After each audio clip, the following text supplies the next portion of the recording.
వచ్చి అప్పచెప్పవలసినటువంటి బాధ్యత పోలీస్ వ్యవస్థకు ఉంది.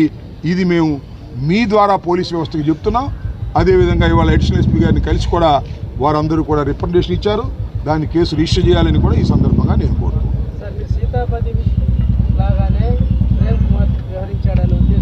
సీతాపతి ఎవరు? సీమరాజా?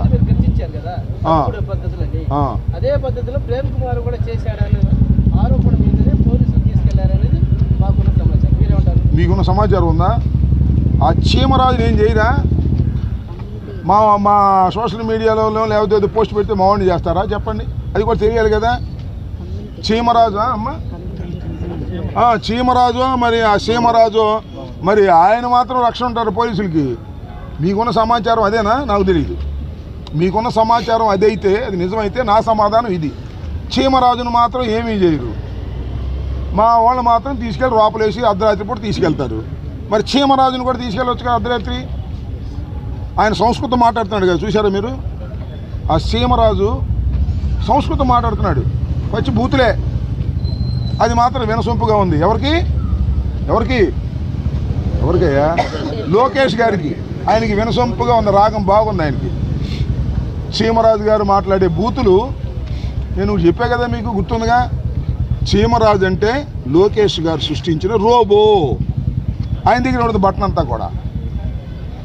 మేమేమి అసభ్యకరంగా, నేను ఎక్కడా కూడా మన ప్రేమ్ కుమార్ ఏ ప్రెస్ మీట్లోనూ అసభ్యకరంగా మాట్లాడినటువంటి సందర్భమే లేదు.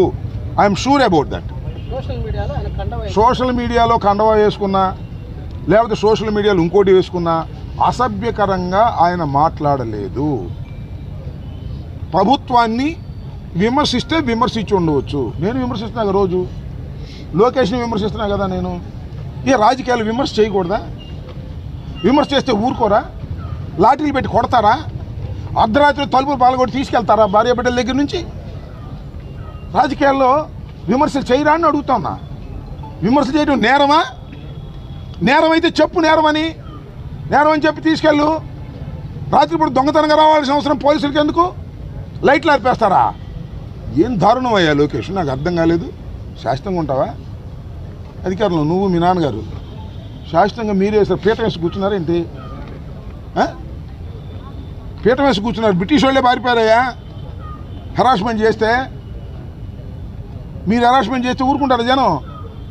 పీఠం వేసి చీరలు వేసి దగ్గొట్టుకుని చైర్లో కూర్చున్నాడు ముఖ్యమంత్రిగా మీ ఫాదరు నువ్వును.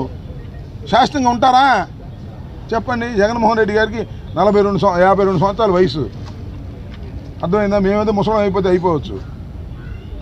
నెక్స్ట్ ముఖ్యమంత్రి గారా? మీరు ఇట్లా చేస్తే నెక్స్ట్ దాకా ఆగేదేట్లేదు. ఈ జమిలీకి అయిపోయేటట్టుంది వ్యవహారం మీ దుర్మార్గం వల్ల. ఏం దుర్మార్గం అయ్యా బాబు, ఇచ్చిన హామీలు నెరవేర్చడం లేదు.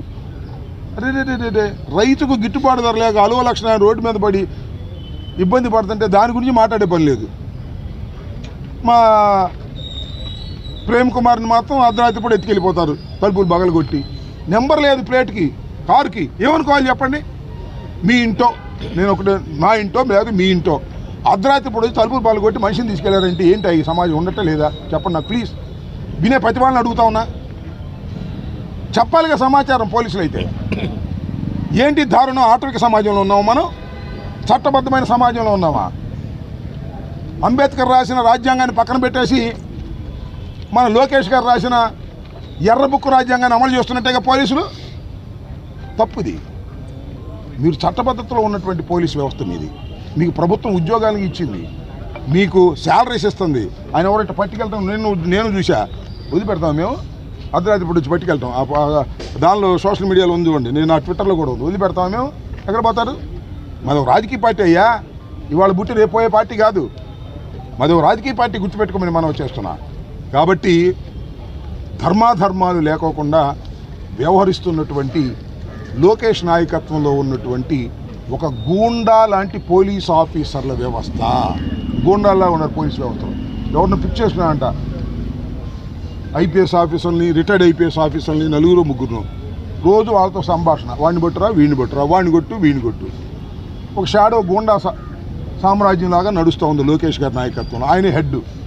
రోజు ఆ 3-4 ఐపీఎస్ రిటైర్డ్ ఐపీఎస్ ఆఫీసర్ అంట, ప్రజెంట్ ఐపీఎస్ ఆఫీసర్లు అంట కూర్చోబెట్టుకు మాట్లాడుకుంటున్నారు. ఎన్నాళ్ళు తాగుతాయి మీ రహస్యాలు? ఎక్కడికే దాగవు ఈ సమాజంలో, అన్నీ బయటకు వస్తాయని కూడా ఈ సందర్భంగా మనవి చేస్తూ మరొక్కసారి డిమాండ్ చేస్తున్న, తక్షణమే ఆ కుటుంబ సభ్యులకు ప్రేమ్ కుమార్ ఎక్కడున్నాడో సమాచారం ఇచ్చి ఊరట పరిచే విధంగా చేయండి. ప్రజాస్వామ్యంలో ఇది న్యాయబద్ధమైనటువంటి కోరిక. అది చేయకపోతే మీరే మూల్యం చెల్లించాల్సి ఉంటుందని కూడా చెప్తారు.